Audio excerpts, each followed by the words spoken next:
Bom dia, está no ar o programa Espírita Nova Era, uma realização da AME, Aliança Municipal Espírita de Divinópolis, coprodução do CEP, Centro de Estudos e Pesquisas Espíritas, a mensagem consoladora da doutrina espírita aqui na sua TV Candidez. Hoje estamos recebendo aqui no estúdio o nosso amigo Emerson Pedersoli. Ele é psicólogo clínico de Belo Horizonte, esteve conosco participando da 35ª Semana Espírita. Iremos bater um bate-papo com ele aqui hoje. Bom dia, Emerson, bem-vindo ao programa, bem-vindo novamente aqui a Divinópolis. Bom dia, obrigado pela oportunidade, bom dia aos ouvintes também. Iremos conversar sobre a família com Jesus na nova era. O esclarecimento que a doutrina espírita nos traz em relação à importância da família para os nossos processos de resgate e sublimação. Emerson, qual é o conceito de família na visão espírita? Quando a gente pensa no conceito em si, a gente pensa nos moldes tradicionais. Sim. Mas a visão espírita ela vem ampliando isso para nós. Na realidade, são os novos conceitos que a gente tem que aprender a se adaptar. Porque é uma relação onde nós estamos morando juntos, a gente está trabalhando em torno do mesmo objetivo e com projeto de crescimento. A proposta é essa. Quando Kardec pergunta para os espíritos sobre o casamento, ele coloca que é um progresso na marcha da humanidade. Então, necessariamente, a gente pensando no casamento como progresso, nós estamos ali no movimento de aprendizado. A gente quer uma sociedade equilibrada, a gente deseja uma sociedade equilibrada, mas para eu ter uma sociedade equilibrada, ela tem que começar no lar. Então, a gente fala lá, o casamento é um progresso na marcha da humanidade. Eu aprendo a lidar com a esposa ou com o marido, eu aprendo a lidar com um, daí a pouco vem o primeiro filho, eu já aprendo a lidar com 2, vem o segundo filho, eu aprendo a lidar com 3. Eu tendo um lar equilibrado, eu estou trabalhando para ver uma sociedade equilibrada. Então, quando a gente pensa em conceito de família, a gente fica com aqueles termos presos, mas não conseguimos colocar em prática as coisas emocionais, o crescimento moral do dia a dia. A gente lê, mas ainda não consegue colocar em prática. Então, em vez de ficarmos presos no conceito, é como a gente pode estar articulando esse bem-estar no núcleo familiar. Que aí entra a relação de respeito, vem a relação de solidariedade, vem a relação de dignificação do trabalho, do crescimento de todos eles. Então, um novo conceito seria a proposta da gente trabalhar junto em torno deste crescimento espiritual. Com certeza. Vivendo então neste momento de tantas turbulências na sociedade, tantas atrocidades que a gente vê, estaria este modelo de família assim corrompido? Na realidade, eu não sinto que é um modelo de família que está corrompido, mas são os nossos valores que estão ficando esquecidos. As pessoas estão muito preocupadas com a materialidade, elas estão muito preocupadas com o perfil ambicioso, elas estão muito mais preocupadas em ter do que ser. Então, com essa preocupação com a materialidade, vão esquecendo os valores. Muitas vezes os casais estão tendo filhos, mas estão esquecendo de educá-los, de prepará-los e se educarem nesse movimento de preparação desses filhos para a vida. Então, a preocupação com o material está muito maior do que a preocupação com o emocional, com o moral e com o espiritual. Entendo. Neste caso, haveria, assim, então, um modelo ideal de família para o momento dessa grande regeneração social? Então, quando a gente pensa em modelo ideal, a gente corre o risco de entrar nos tais padrões, né? Então, a gente tem que ter muito cuidado. Eu não penso no modelo ideal, porque uma pessoa pode estar sozinha fisicamente, mas as pessoas que ela tem em torno viram uma grande família. Vamos pensar no nosso ambiente de trabalho. Muitas vezes você faz uma festa e você vai chamar o parente para ir para a festa.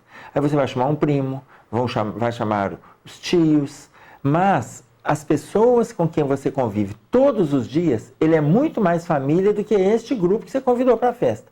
Mas esse grupo tem uma relação consanguínea. Você vai chegar uma hora que você vai vê-los em casamento, velório ou formatura. E aquele grupo de todo dia que é mais família, que te conhece, que você mantém presença, que você tem uma relação de solidariedade, tem uma relação de amizade, ora você é falante, ora você é ouvinte, esse grupo a gente acaba deixando de lado. E esses são os nossos verdadeiros familiares. Então, se a gente pega isso, no movimento espírita, no movimento social, no movimento trabalhista. Muitas vezes o nosso núcleo familiar está estendido ali porque sai da consanguinidade. E quando você pensa no primo, numa tia, gente, tem 8 meses que eu não vejo minha tia. Claro que ela é família, porque faz parte do consanguíneo. Mas e o seu chefe? E aquele colega de trabalho que você está na mesa com ele ali todos os dias, 8 horas por dia, às vezes 10 horas por dia? Esse aí te conhece muito mais do que os parentes que fazem parte da consanguinidade. Então a gente acaba expandindo a questão da família nessa relação que a gente precisa estar formalizando e ao mesmo tempo exemplificando e aprendendo com esses do convívio. Acaba que a família consanguínea, na verdade, te vê poucas vezes, né? Mais nesses momentos de aniversário, algum outro evento social em família. E o outro está ali no dia a dia mesmo, trocando ideias, vivendo suas dores com você, suas dificuldades no momento de trabalho e tudo. Ele vai te ver rindo, vai te ver chorando. A hora que você entrar emburrado, ele vai te ver. A hora que você entrar feliz, ele vai te ver. Ele sabe o time de futebol que você torce, ele sabe se você chegou feliz. Ele sabe. Pergunta um parente seu, um primo, um tio e tal, e eles não têm esse contato. Verdade. A família seria a mesma coisa que o lar, no sentido de estar mais entrosada, assim, como uma relação familiar no lar mesmo? Seria. Quando a gente pensa em lar, a gente está pensando em estruturação. Estruturação nos vários âmbitos, né? Aí a gente pensa no âmbito emocional, a gente pensa no âmbito espiritual, a gente pensa no âmbito material. Então a gente pensa nessa estrutura. Então muitas vezes existem moradores dentro de uma casa, 5 pessoas, 7 pessoas, 4 pessoas dentro de uma casa, mas não formam um lar. Apenas são moradores. Muitas vezes a casa ali é quase que um albergue. Eles mal se cumprimentam. Mas ali aí a gente passa na rua e fala assim, olha, a família do fulano é ali. Mas a gente fala pelo sentido social. Mas quando vai olhar a interação entre eles, ela praticamente não existe. Então, o lar é esse ambiente emocional. Ali a gente faz uma construção familiar saudável. Verdade. Para você que ligou a TV agora, nós estamos com o programa Espírita Nova Era. Hoje apresentando o nosso amigo Emerson Pedersoli, falando sobre a família com Jesus na Nova Era. Emerson, a mesma família consanguínea constituída aqui na Terra permanece no mundo espiritual após a morte? Muitas vezes, quando a gente pensa se a gente vai encontrar com todos eles, vai depender do projeto reencarnatório que a gente se prontificou aqui. Sim. Existem famílias que continuam juntas. Existem famílias que se separam, cada um segue um caminho. Mas muitas vezes vai depender dessa ligação, porque quando a afinidade ela já vem por longo de 2, 3, 5 séculos, muitas vezes eles se distanciam no plano espiritual, mas no movimento de fazer programações, um quer ajudar o outro porque eles já têm uma afinidade construída há vários séculos. Basta a gente lembrar no livro Nosso Lar, para quem já teve a oportunidade de ler o livro Nosso Lar, quando a senhora Laura vai reencarnar, ela tem acesso a um fichário dos últimos 300 anos dela, aqui na Terra, do convívio dela e tal, e o Ricardo, que já está reencarnado, vai ser o marido dela novamente. E ele já vem como marido dela há várias encarnações. Ele já tem uma grande afinidade e ela fala com o André, com Lísias, que ela está programando a reencarnação dela e ela fala, o meu futuro marido já está encarnado. Nós nos conheceremos no movimento espírita. E aí ela questiona, eles questionam, né? Mas você já sabe, não, a gente já está junto há várias encarnações. Nos últimos 300 anos, enquanto eu reencarnei e me casei, eu casei com ele. E a gente já está fazendo essa programação novamente. Então, é laço de afinidade que ele se estende, muitas vezes, pela eternidade.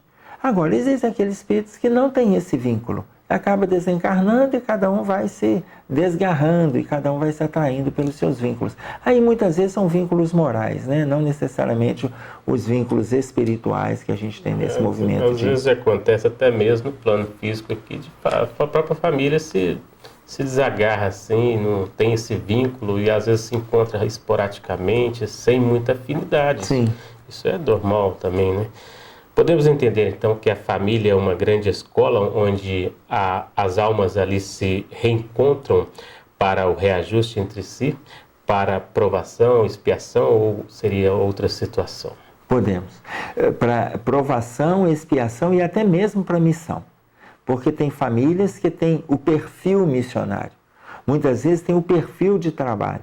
Todos vão se juntar numa atividade e todos estarão, pai, mãe, filhos, com esse objetivo. Então, quando a gente pensa só em provação e expiação, a gente diz, nossa senhora, eu vou ter que aguentar fulano.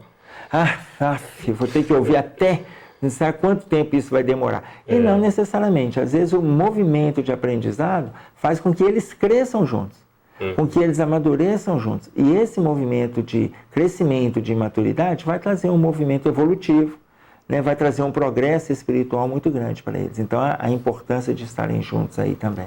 E ninguém está junto por acaso também, né? Isso faz parte do processo reencarnatório. E aquele pai que é mais rígido para aquele filho é pela necessidade também do filho. Imagina se ele tivesse com um pai que fosse menos tão rígido assim, poderia não aceitar tantas coisas, né? Igual você colocou bem na palestra. Em Mateus, no capítulo 12, versículos 46 a 50, Jesus diz: quem é minha mãe e quem são meus irmãos, né? Qual conclusão podemos tirar dessa frase? Isso isso tem a ver com o que a gente já estava abordando, né? Quando coloca no início a questão da família universal, né? Porque ele não estava desrespeitando a mãe e os irmãos. Ele estava mostrando, tanto que na continuidade do versículo ele vai colocar: aqui está, ou aqui estão a minha mãe e os meus irmãos, porque são aqueles que fazem a vontade do meu pai. Quer dizer, ele dá um sentido novo para a questão da família, sem desprezar, mas são aqueles que compactuam com os mesmos sentimentos, compactuam com o crescimento, compactuam com a predisposição, com a luta, com o trabalho. Então, ele dá uma nova visão. Nesse ponto que a gente já estava citando, de encontrar com as pessoas que estão no nosso dia a dia, muitas vezes são esses os nossos familiares, porque são aqueles que estão lutando conosco, estão trabalhando com a gente, estão acompanhando as nossas dores, entendendo a nossa alegria, dividindo a nossa tristeza. Então, é um jeito novo da gente observar o movimento família. No caso da colocação de Jesus, é ali atender a vontade do Pai, a vontade de Deus, né? Então, seria para nós aí até uma avaliação nova. Não significa um desprezo à família atual, mas a gente entender que ela pode expandir. São necessários também a gente olhar o outro como irmão, porque amanhã, numa nova oportunidade de reencarnação, podemos também estar reajustando com eles, né? Seria a família consanguínea fruto do acaso, nós conversamos, mas consequência do encantamento dos cônjuges, ou estaria ela planejada antes da reencarnação desses membros, né? Só para a gente esclarecer mais essa questão do processo reencarnatório. Tem algumas, não vamos dizer que todas as situações estão programadas, porque tem hora que a gente atropela algumas situações aqui, mas quando a gente reencarna, 4 situações estão programadas. A família que a gente vai ter, a pessoa com quem a gente vai se casar, a profissão que a gente deverá ter e a morte, o gênero de morte, a época. Então, são programações. Todas essas programações, elas podem ser desfeitas, elas podem ser modificadas. Por quê? Porque todos nós também nascemos com livre-arbítrio. Então, estão programados, mas dependendo do meu perfil de relacionamento, a família que eu vou ter. Eu sou o 4º filho de uma determinada família. Mas os meus pais resolveram ter só 2 filhos. Então eu já não vou vir naquele lar mais. Ah, não, mas se decidiu ter 2, eu vou ser abandonado numa porta até entrar naquela casa. Não, muitas vezes eu não venho naquele lar. Outra oportunidade, eu vou estar vindo com eles. Ou eu posso vir próximo. Ou outra família passa a me receber. Já mudou o projeto. Entendo. Então, a pessoa com quem eu vou me casar, eu programei encontrar com essa pessoa com 25, 27 anos. Mas lá nos meus 15, 17, 19 anos, nos arroubos da adolescência, eu engravidei uma garota, aí meus pais ou os pais dela, naquele conflito todo lá, eu acabei me consorciando com ela, jovem. Quando chegar aos 25, 27, eu vou conhecer a pessoa que eu programei. Mas eu já estou consorciado com aquela ali que eu inventei. Então, eu estou com um problema. Né? Por quê? Porque aí começam as dificuldades de relacionamento. Eu estou atropelando algumas situações. Eu comecei lá na minha adolescência, hoje eu estou com 27 anos, tenho um filho de 10 anos e aí acabei conhecendo a garota que eu programei. Então, quer dizer, algumas situações aí, essa situação que eu estou citando de exemplo, o André Luiz descreve muito bem lá no livro Os Mensageiros, quando fala sobre o caso de Otávio. Ele programou para vir solteiro, chegou aqui, ele inventou que ele ia casar. Rapaz, e aí, quer dizer, não foi só uma invenção. O médico colocou para ele que ele podia estar fazendo esse movimento, né, porque ele não tinha experiências sexuais, onde já se viu um jovem forte, saudável e tal. Ele começou a ter experiências sexuais, só que ele programou vir solteiro, trabalhar com mediunidade, cuidar dos 6 irmãos mais novos, enfim. Ele mesmo atropela o movimento reencarnatório dele. Então, ele fez esse processo de mudança. Aí a gente pensa lá, tá tudo programado, a família? Tá, mas pode ser modificado. O casamento está programado? Tá, mas pode ser modificado. A profissão, o Livro dos Espíritos coloca assim, tem pessoas que vieram programadas para ser que vieram programadas para serem grandes operários. Uma pessoa programou para vir operário, chega aqui e se mete a ser poeta. E passa a encarnação inteira sendo um mau poeta do que ser um grande operário. O que ela fez? Modificou a questão profissional. E o gênero de morte? Basta a gente olhar as viciações que estão por aí. Então a pessoa se envolve com álcool, se envolve com cigarro, se envolve com excesso de toda ordem, se envolve com noitadas. Ela estava programada a viver até 68 anos. Quando chega a 53, desencarna. Quer dizer, ela antecipou. Então, são movimentos de mudanças que a gente vai fazendo. Então, tem programação? Tem. Mas a programação não significa rigidez. A programação significa liberdade. É uma condução que a gente pode dar. Mas a gente tem liberdade de também não dar essa condução. Então, vai depender do nosso livre-arbítrio. É verdade. Faz parte da gente compreender também a mensagem que a doutrina nos traz, fortalecendo esses laços, para a gente entender também, não sair atropelando as coisas e codificando os nossos percursos, né? Muito interessante também. Que mensagem você poderia deixar para os nossos telespectadores, fortalecendo esse compromisso familiar, fortalecendo assim essa vivência em família, esse norte, para que as pessoas compreendam melhor o que é realmente estar em família? Estamos apresentando aqui o programa Espírita Nova Era, uma realização da AME, coprodução do CEP, recebendo hoje o Emerson Pedersoli. Emerson, como ficaria a postura dos pais mediante aos filhos homossexuais? Olha, tem duas maneiras de ver. A gente tem a postura dos pais, cujos filhos fazem essa escolha, e aí, num primeiro momento, quando esses filhos são jovens, eu procuro colocar para os jovens para eles não atropelarem as escolhas. Muitas vezes eles tomam essa decisão e eu peço a eles que esperem um pouco mais. Já que eles estão por decidir, espera para ver se é isso mesmo e não se aventurar em situações onde muitas vezes eles podem se arrepender depois. Porque hoje a gente está com garotos de 12 anos, de 13, de 14, que estão tomando essas decisões muito mais pela influência da mídia do que necessariamente uma autoavaliação e um autoconhecimento. Então, eu costumo pedir a eles que aguardem um pouco nessas escolhas para lá na frente eles terem segurança das decisões que eles estão tomando. Então, eu coloco que existem duas visões. Primeira, dos filhos que estão tomando essas decisões. A segunda, dos pais, que precisam aprender a entender, a respeitar o momento desses filhos. Isso não significa acatar, significa abrir espaço para um diálogo. Porque quando a gente fala em abrir espaço, os pais já estão com dificuldade de sentar com os filhos e conversar com eles. Então, quando os filhos chegam e falam dessas escolhas, muitas vezes a dificuldade é dos pais de ouvir. Eu lembro uma vez que eu estive conversando com a minha filha, ela estava com aproximadamente 19 para 20 anos e ela estava com dificuldades no relacionamento dela. E era um relacionamento heterossexual, mas eu precisava de trocar ideias com ela sobre o relacionamento. Saímos da universidade, eu saí do trabalho, passei na universidade para buscar e falei com ela assim, filha, vamos aproveitar para a gente conversar, porque eu estou sentindo que você está tendo dificuldades no seu relacionamento.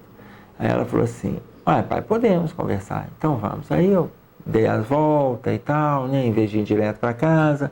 Ela falou assim, eu falei assim, pai, ela me perguntou, o que você quer conversar? Não, filho, deixa eu te fazer uma pergunta. Você já está tendo envolvimento sexual? Você já está transando com seu namorado? Ela falou assim, pai, mas logo isso? Eu falei, filha, vamos conversar? Ela falou, pai, então você tem que me prometer 2 coisas. Eu falei, não, você tem que me prometer uma coisa. Eu falei, qual coisa? Eu converso com você sobre isso, mas você não conta nada para a mamãe, não? Não, filho, não conto nada para sua mãe. Então, vamos conversar.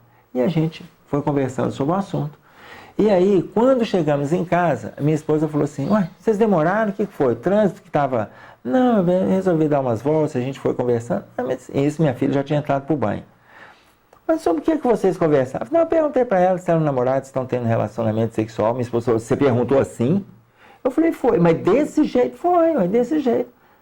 Mas aqui, mas assim, meu bem, eu converso assim com os jovens. Ela falou assim, não, então aqui, ó, não me conta nada que ela te respondeu. Eu peguei e comecei a rir. Ela falou, por que você está rindo? Eu falei, porque minha filha falou assim, não conta nada para a mamãe. Eu chego aqui e você me fala assim, não me conta nada. Então eu fico bem com você e fico bem com ela, que eu não te conto. E ela vai ficar sabendo que não é para eu contar mesmo. Mas é a dificuldade dos pais de conversarem sobre esse assunto. Entendeu? E conversar sem defesa, conversar sem aqueles rituais de lições de moral. Escuta o que os filhos têm a dizer. E apresenta também o que eles têm a dizer. Entre em acordo. Aí sim, nós vamos entender o que os nossos filhos estão se prontificando, o que eles estão desejando lá na frente. Muitas vezes a dificuldade é nossa. E se tiver uma escolha homossexual? Eu peço que eles esperem, mas eu peço que os pais aprendam a aceitar essa postura. É melhor a gente ter um casal de homossexual feliz e que se respeita e que saibam adotar e que ajuda na adoção, do que a gente ter os casais héteros que são devassos, que são sexólatras, que são viciados, mas na visão social eles, não, aquele ali é o homem, aquele é a mulher, ali é um casal, e inúmeras vezes é um casal extremamente desequilibrado. Então a gente tem essas dificuldades ainda de aceitar a questão da respeitabilidade da escolha do outro, né? Entendo. Como equacionar os conflitos existentes entre os cônjuges no seio do lar? Como equacionar? Rapaz, eu penso que não existe nenhuma equação sem diálogo. Eu estou lembrando do Rubem Alves, que o Rubem Alves diz assim, se você tiver que escolher alguém para se casar, não escolha pelo dinheiro, porque a administração ela se encarrega de desfazer essas situações. Não escolha pela beleza, porque o tempo se encarrega de desfazer a beleza. Escolha alguém que você goste de conversar, porque preservando o diálogo, você vai ter uma pessoa do seu lado para a vida inteira. Mas se não tiver diálogo, essa relação tende a acabar muito antes da sua imaginação construir uma relação saudável. Então, quando a gente fala em equação, eu penso que não precisa de muitas contas, não. Diálogo, meu filho. Diálogo e compreensão. Bom, que mensagem você deixaria para os nossos telespectadores aqui da TV Candidez? Eu vou deixar uma historinha. Um homem tinha 3 amigos. Ele dava sua vida para estes 3 amigos. Certa vez ele foi convidado pelo Tribunal da Própria Consciência a participar do seu julgamento. Ele foi até o primeiro amigo e o primeiro amigo disse assim, eu não vou com você, porque eu tenho muito medo desse juiz que vai te julgar, mas eu pago todas as despesas da sua viagem. Sem perder a esperança, esse homem foi até o segundo amigo. O segundo amigo falou assim, olha, eu também tenho medo desse juiz que vai te julgar, mas eu te levo até a porta do tribunal e você entra sozinho. Meio desolado, ele foi até o terceiro amigo. E o terceiro amigo disse assim, eu vou com você. Eu vou me sentar junto de você e se for preciso eu entro na sua defesa. Os 3 amigos deste homem, quando a gente é convidado pelo tribunal divino que está dentro de nós, no momento da morte, na autoavaliação, na questão consciencial, os 3 amigos, o primeiro é o dinheiro, é aquele que paga todas as despesas da nossa viagem, paga o caixão, paga as flores, paga o túmulo e ainda sobra para quem quiser brigar. É o primeiro amigo que a gente tem na Terra. O segundo amigo é aquele que leva a gente até a porta do sepulcro e nos enterra, é a família. O terceiro amigo é aquele que nos acompanha e senta do nosso lado, são as boas ações. Então, este é aquele amigo que Emmanuel coloca assim, o bem que você fizer em toda parte é seu advogado de defesa em qualquer lugar. É o terceiro amigo.